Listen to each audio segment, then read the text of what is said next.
چاچا چاچی ایکسیڈنٹ میں فوت ہو گئے تو ان کی بیٹی فاطمہ ہمارے ساتھ رہنے لگی۔ جب سے وہ آئی تھی میری بھابیاں اور بہنیں کوئی کام نہ کرتیں اور مزے سے سوتی رہتیں، اور فاطمہ چھت پر بنے تندور پر 20 افراد کے لیے روٹیاں لگاتی تو اس کی حالت خراب ہو جاتی، تو میں بھابیوں سے کہتا اس کے ساتھ ہاتھ بٹا دیا کریں، تو وہ کہتی فاطمہ میں کوئی کام نہیں کرنے دیتی۔ اتنا سن کر فاطمہ آنکھوں میں آنسو لیے بولی، میں خود انہیں کام نہیں کرنے دیتی۔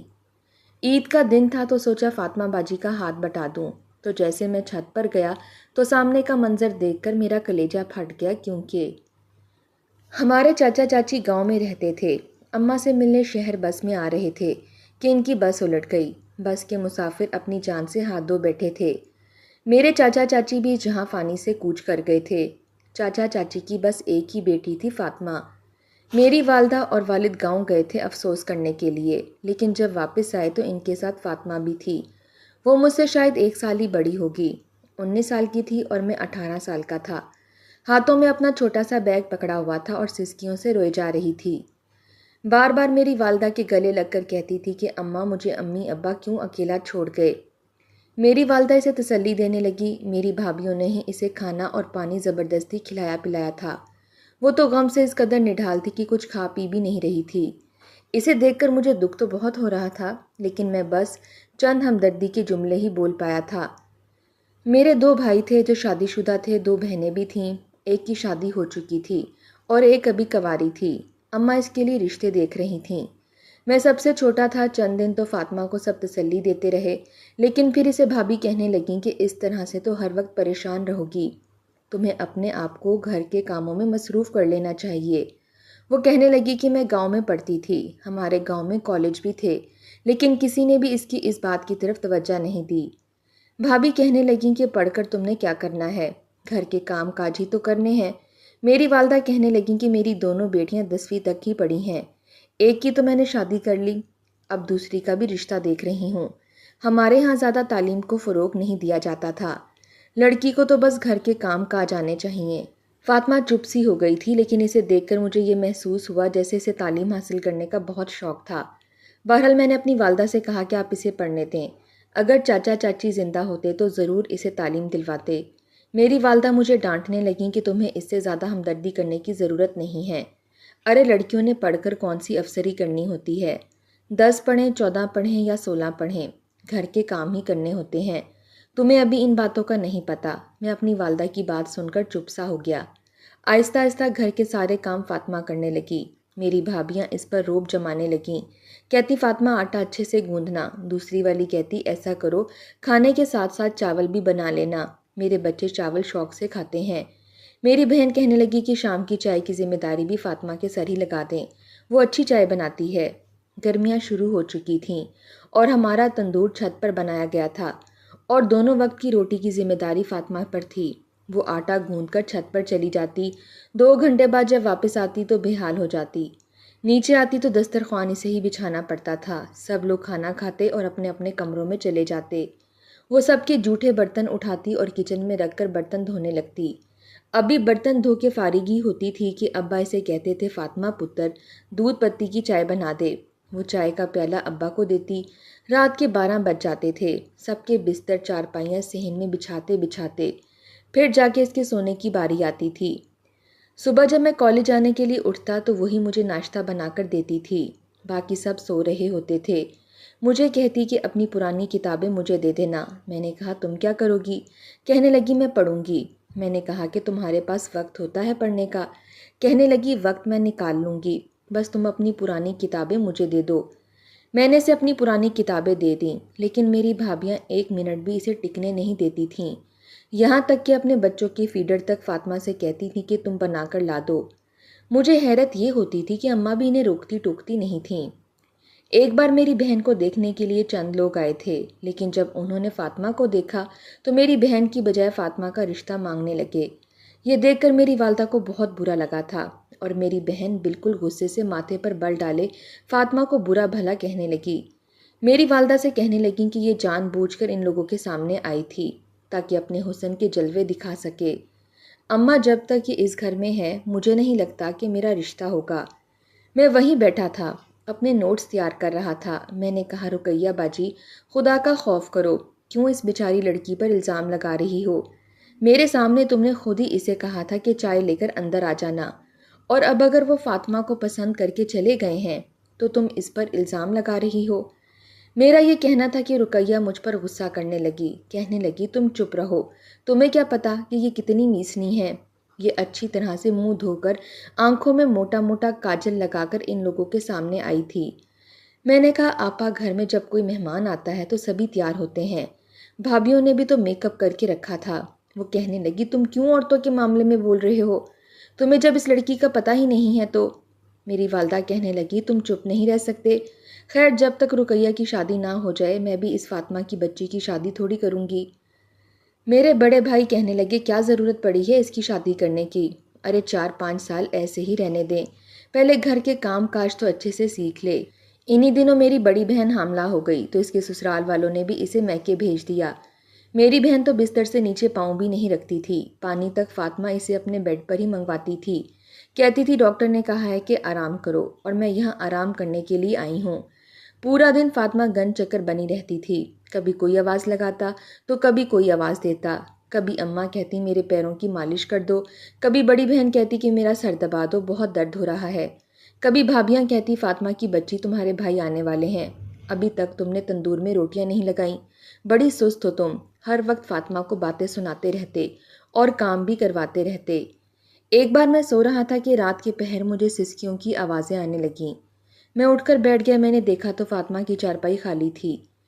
میں جب سسکیوں کی آواز کا تعاقب کرتے ہوئے اسٹور روم تک پہنچا تو دیکھا وہ کتاب اپنے سامنے رکھے موم بتی جلائے رو رہی تھی۔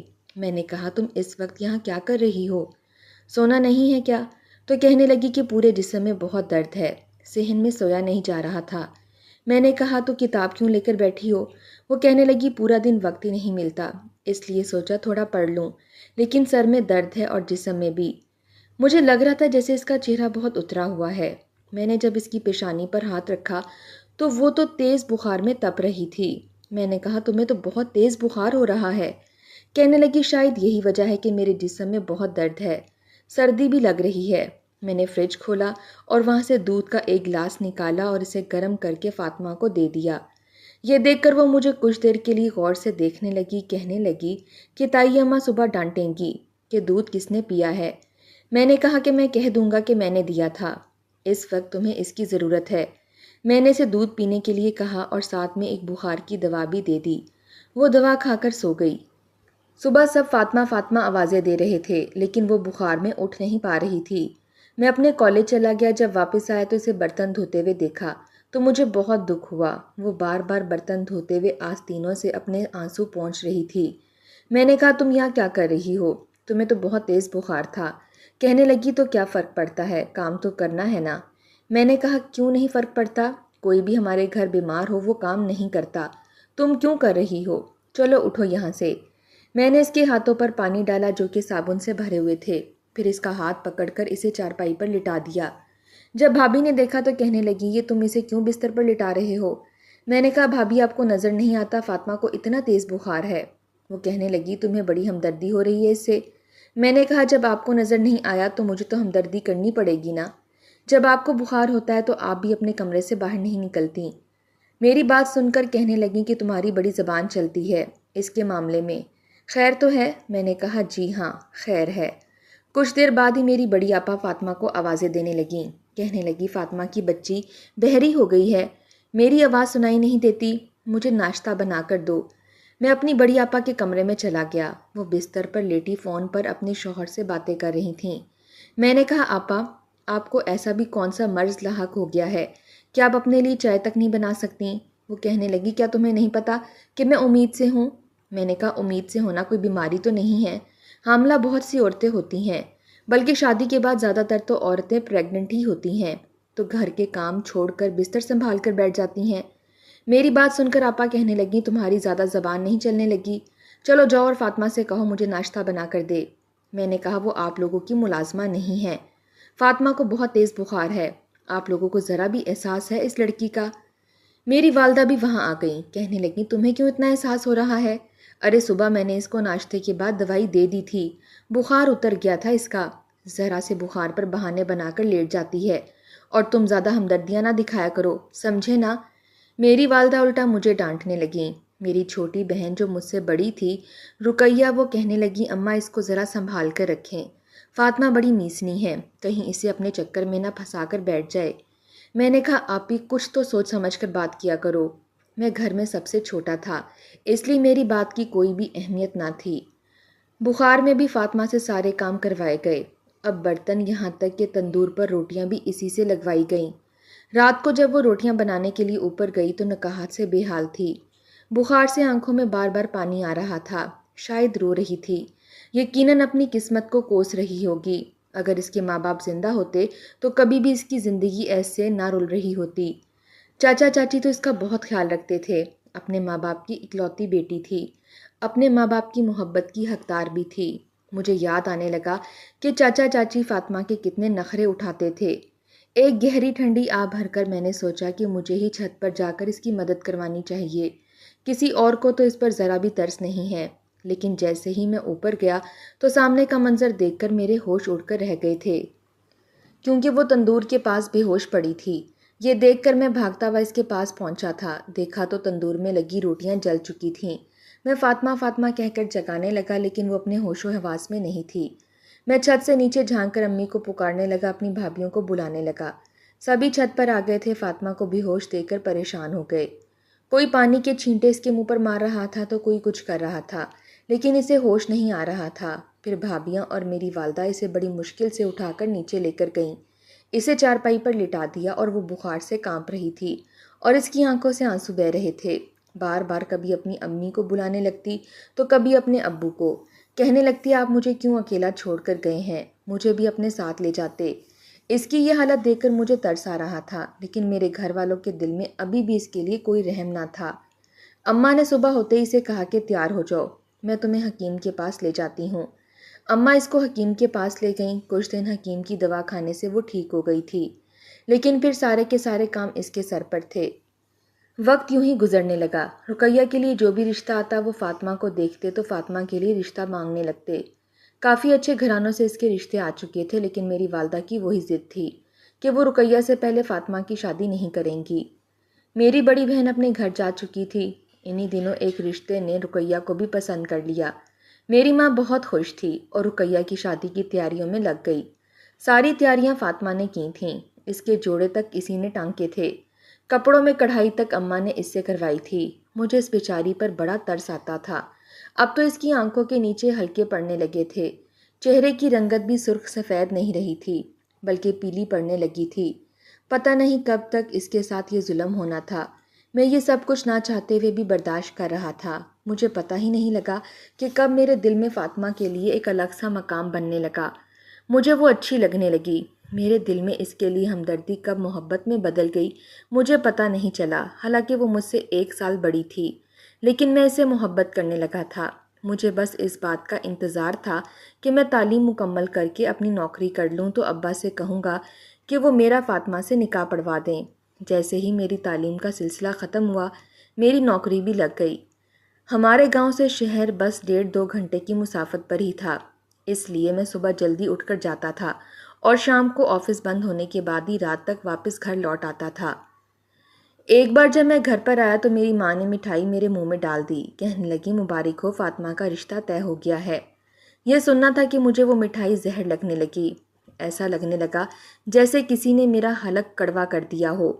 میں حیرت سے اپنی ماں کو دیکھنے لگا، لیکن چپ ہو گیا کہ اس کا رشتہ طے ہو چکا ہے۔ حیرت مجھے اس وقت ہوئی جب مجھے یہ پتہ چلا کہ میری ماں نے جہاں اس کا رشتہ طے کیا ہے وہ 60 سالہ بڈھا تھا، اس کی بیوی مر چکی تھی، بچے جوان شادی شدہ تھے اور اسے سنبھالنے والا کوئی نہیں تھا، اس لیے میری ماں نے فاطمہ کا رشتہ اس کے ساتھ طے کر دیا ہے۔ اس رات وہ اسٹور روم میں رو رہی تھی، میں بھی بہت پریشان تھا۔ جب میں اسٹور میں گیا تو مجھے دیکھ کر اور بھی زیادہ رونے لگی، کہنے لگی فیضان میں یہاں شادی نہیں کرنا چاہتی۔ میں نے کہا کہ تم رو مت، میں تمہارے لیے کچھ نہ کچھ ضرور کروں گا، میں صبح اماں سے بات کروں گا۔ وہ کہنے لگی کہ کسی طرح سے بھی میری یہ شادی رکوا دو، مجھے یہاں شادی نہیں کرنی۔ صبح جب یہ بات میں نے اپنی والدہ سے کہی تو وہ مجھے ڈانٹنے لگیں، کہنے لگی تم گھریلو معاملات سے دور رہو۔ میں نے کہا ایسی کون سی برائی اور خامی ہے فاطمہ میں کہ آپ نے اس کا رشتہ ایک بڈھے سے کر دیا ہے۔ وہ کہنے لگیں کہ یتیم لڑکیوں کے ایسے ہی رشتے ہوتے ہیں۔ ارے شکر کرو کہ اس بڈھے نے کوئی اعتراض نہیں کیا، زیادہ سوال و جواب نہیں پوچھے، اور پھر اس بڈھے کو جہیز نہیں چاہیے۔ ہم بھلا اسے اتنا جہیز کہاں سے دے سکتے ہیں؟ میں نے کہا کیوں؟ جب آپ رقیہ آپی کو پورے جہیز کے ساتھ بیاہ سکتی ہیں تو فاطمہ کو کیوں نہیں؟ میری والدہ کہنے لگیں تمہیں کیوں اس لڑکی سے اتنی ہمدردی ہوتی ہے کہ تم اپنی بہن کے ساتھ اس کا موازنہ کر رہے ہو؟ ارے رقیہ کے ماں باپ زندہ ہیں، اس لیے اسے جہیز دیا ہے، اس کی شادی دھوم دھام سے کی۔ فاطمہ کے ماں باپ زندہ تھوڑی ہیں۔ میں نے کہا فاطمہ کے حصے میں آئی ہوئی زمین کس کے پاس ہے؟ میرے سوال پر میری ماں نے میری شکل دیکھی۔ میں نے کہا یقیناً ابا کے اور آپ کے پاس ہی ہوگی، آپ وہ بیچ کر اس کا رشتہ اچھی جگہ بھی کر سکتے ہیں اور ان پیسوں سے اس کا جہیز بھی خریدا جا سکتا ہے۔ میری والدہ کہنے لگیں کہ وہ سب بیچ کر ہم نے پیسے اپنے پاس رکھ لیے تھے، کتنے سالوں سے وہ ہمارے گھر کھا رہی ہے، پی رہی ہے، رہ رہی ہے، سکون کی زندگی گزار رہی ہے، تو کیا اس میں خرچہ نہیں ہو رہا؟ یہ سن کر مجھے اپنی ماں کی سوچ پر افسوس ہونے لگا۔ میں نے کہا اماں، جو 2 روٹیاں وہ اس گھر میں اتنی محنت کے بعد کھاتی رہی ہے، وہ بھی آپ اس کو اس کے باپ کی کمائی کی کھلاتی رہی ہیں، کتنے افسوس کی بات ہے۔ میں نے کہا اگر آپ کو فاطمہ کو جہیز دینے کی اتنی پریشانی ہے تو ایسا کریں میرا نکاح فاطمہ سے کر دیں، آپ کو جہیز نہیں دینا پڑے گا۔ یہ سننا تھا کہ میری والدہ مجھے ڈانٹنے لگیں، کہنے لگیں میں کیوں تمہاری شادی کسی یتیم لڑکی سے کرنے لگی؟ میں نے کہا اگر آپ شرافت سے نہیں کریں گی تو پھر میں زبردستی جا کر اس سے نکاح کر لوں گا، کیونکہ وہ بھی بالغ ہے اور میں بھی بالغ ہوں۔ یہ بات میں نے اپنے والد سے بھی کہہ دی۔ میرے والد کو اس بات پر کوئی اعتراض نہ تھا۔ بھابھیوں نے بھی میری ماں کو راضی کر لیا کہ اچھا ہے، فاطمہ ساری زندگی ہماری نوکری کرے گی، لیکن وہ نہیں جانتے تھے کہ میرا کیا ارادہ ہے۔ میرے ابا نے جب میرا رشتہ فاطمہ سے طے کیا تو وہ حیرت سے مجھے دیکھ رہی تھی، اب مجھ سے بات نہیں کرتی تھی بلکہ مجھے دیکھتے ہی اسٹور روم میں چلی جاتی تھی۔ 1 مہینے تک میرے ابا نے میرا نکاح اس سے کر دیا۔ ان دنوں مجھے ایک اور بڑی کمپنی میں نوکری مل گئی تھی۔ شادی کی رات فاطمہ بڑی نروس تھی، بس یہ کہنے لگی کہ تم نے مجھ سے شادی کیوں کی، میں تو تم سے 1 سال بڑی تھی۔ میں نے کہا تو کیا ہوا، ہماری شادی تو ہو سکتی تھی۔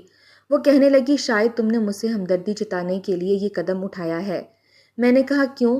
میں ایسا کیوں کروں گا؟ تم خوبصورت ہو، سلیقہ شعار ہو اور بہت اچھی ہو، میں خود کو خوش نصیب سمجھتا ہوں کہ ابا نے میری بات رکھ لی۔ کہنے لگی اگر تایا ابا نہ مانتے تو تم کیا کرتے؟ میں نے کہا ان کو اور زیادہ منانے کی کوشش کرتا، اور اگر پھر بھی نہ مانتے تو میں تمہارا ہاتھ پکڑ کر تمہیں مولوی صاحب کے پاس لے جاتا اور تم سے نکاح کر لیتا، پھر سب کو ماننا ہی پڑتا۔ میری بات سن کر پہلی بار وہ ہنسی تھی۔ میں نے پہلی بار اس کے چہرے پر مسکراہٹ دیکھی تھی۔ کہنے لگی کیا سچ میں تم مجھ سے اتنی محبت کرتے ہو؟ میں نے کہا بہت محبت کرتا ہوں اور کرتا ہوں اور کرتا رہوں گا۔ کہنے لگی لیکن میری زندگی تو ویسے کی ویسی ہی رہ جائے گی۔ جانتے ہو بھابیاں کیا کہہ رہی تھیں؟ کہہ رہی تھیں کہ اب تو فاطمہ ہمارے گھر میں ہی رہے گی، ساری زندگی ہماری خدمتیں کرے گی اور فیضان شہر میں نوکری کرے گا۔ میں نے کہا جو کہتا ہے انہیں کہنے دو، میں جو سوچ چکا ہوں میں وہ کروں گا۔ شادی کے 1 مہینے تک تو میں نے کچھ نہیں کہا۔ شادی کے بعد فاطمہ کے بس 2 دن ہی نخرے اٹھائے گئے تھے۔ 1 مہینے بعد میں نے اپنے ابا سے کہا کہ شہر میں جہاں مجھے نوکری لگی ہے وہاں سے روز روز گاؤں آنا میرے لیے مشکل ہے۔ میری ماں کہنے لگی ہاں تو کوئی بات نہیں، تم ہفتے میں 1 بار چکر لگا لیا کرو۔ میں نے کہا نہیں اماں، ہفتے میں 1 بار آنا بھی مشکل ہے، میں بس مہینے میں 1 آدھ چکر ہی لگا سکتا ہوں۔ میری والدہ کہنے لگی چلو ٹھیک ہے، ظاہر ہے تمہیں نوکری تو کرنی ہے۔ میں نے کہا میں اپنے ساتھ اپنی بیوی کو بھی لے کر جانا چاہتا ہوں۔ اس بات پر میری ماں کو کیا گھر والوں کو اعتراض ہونے لگا، لیکن میں نے کسی کا بھی اعتراض نہیں سنا تھا۔ میں زبردستی فاطمہ کو اپنے ساتھ شہر لے گیا۔ وہ بے حد خوش تھی۔ ہمارا چھوٹا سا گھر تھا جس کو فاطمہ نے بڑے سلیقے سے اس گھر کو سجایا تھا۔ مجھے کہتی تھی کہ فیضان تم نے میری زندگی کو جنت بنا دیا ہے، لیکن سچ تو یہ تھا کہ جنت تو اس نے میری زندگی کو بنا دیا تھا۔ میرا بہت خیال رکھتی تھی، مجھ سے محبت کی بات کرتی تھی۔ میرے خیال سے مرد کو اپنی بیوی کے لیے ایسا قدم تو اٹھا لینا چاہیے، اس میں کوئی حرج کی بات نہیں ہوتی۔